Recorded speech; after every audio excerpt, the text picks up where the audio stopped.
Ba bhallscrí an a háchtach ó Donald agus ó Ryan, ní hamháin ó thaobh na hóráidíochta ach an cumas scríbhneoireachta de bhí acu sna haltaine de scríoh siad ag míú cécotáchtach is a bhí ceist na Phoblachtach sa tír seo a cécotáchtach is a bhí polisithe idirnáisiúnta freisin a bhí ag titim sa bhóráin a go mór bhó bhil a fascissteachais.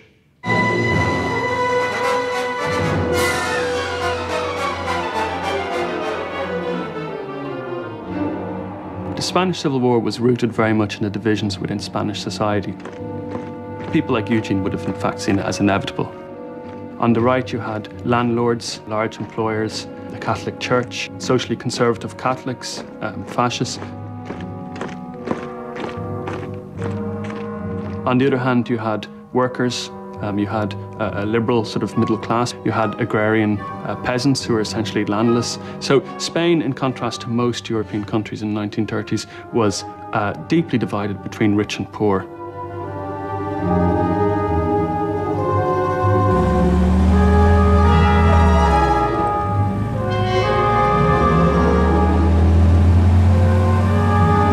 Tuis go raibh Pháirtí Cumannach i throid sa Spáinn.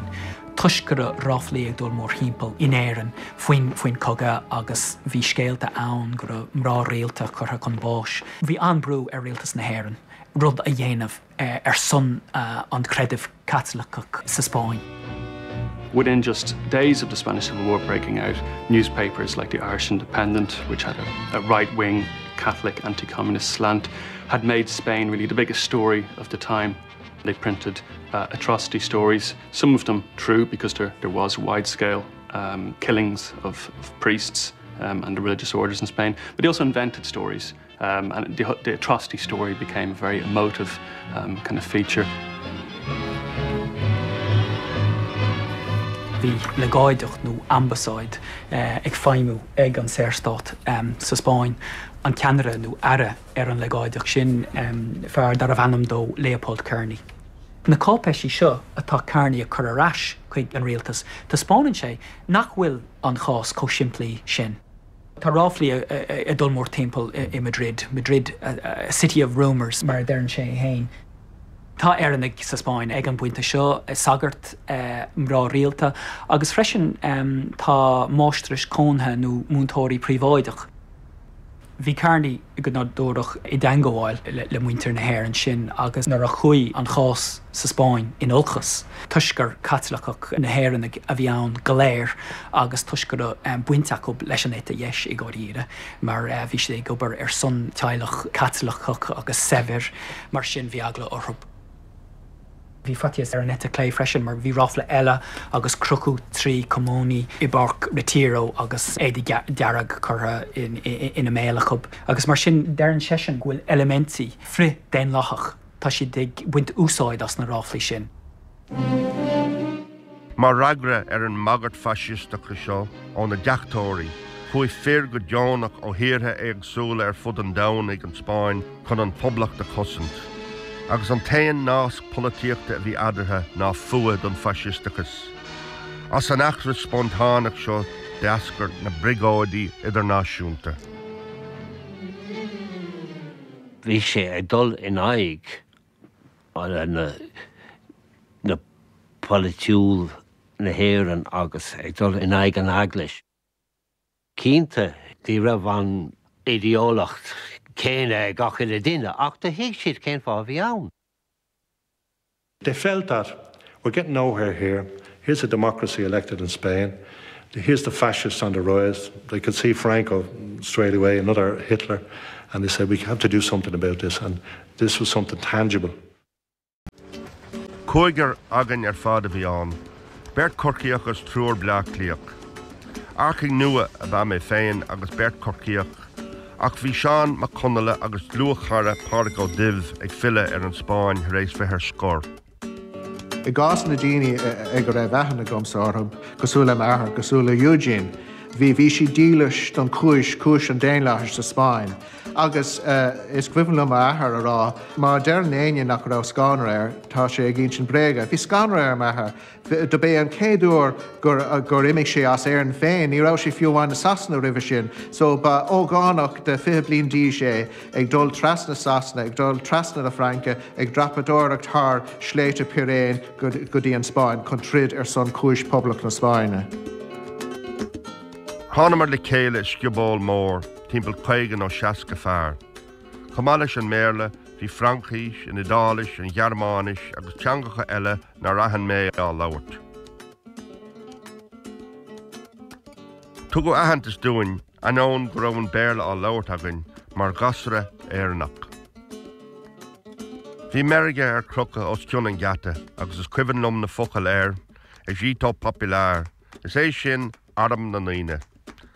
Cúd na lurathe tríd an gata agus chunig méid an céadúr brat na poblachta ar folún na lár an chlós, dearag buí agus corcra. Bhí mar ar halamh na Spáinne.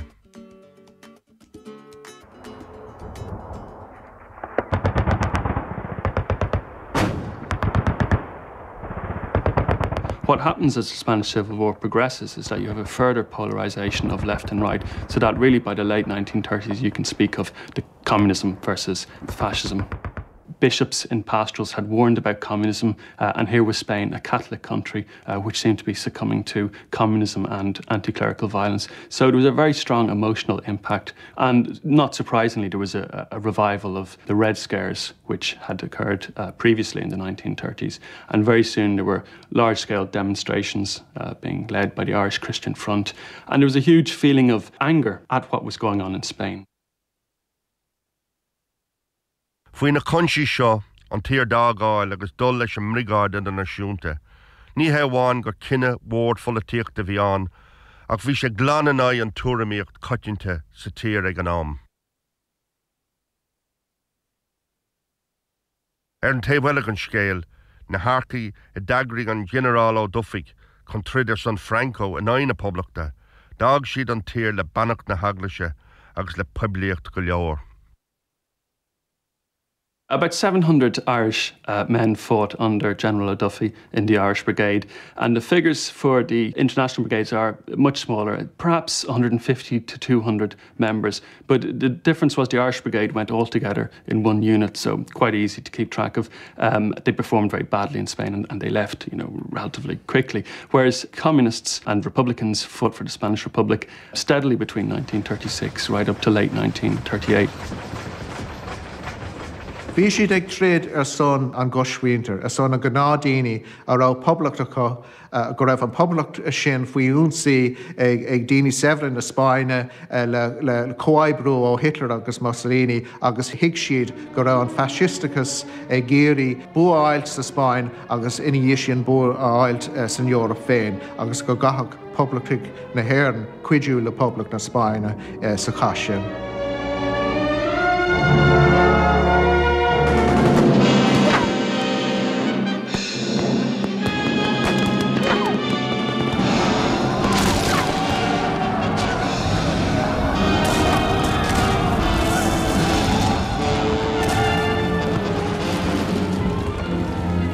An céad mar a bháin a chonig mé sínt ar thaobh an tléimhe.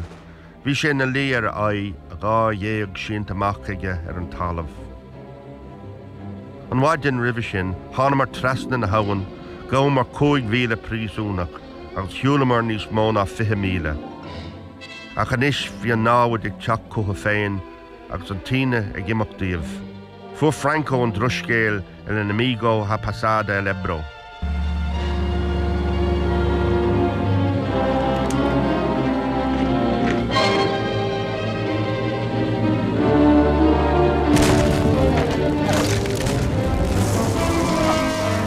Go toban, chuig piléir crin díreach trí a chus clé.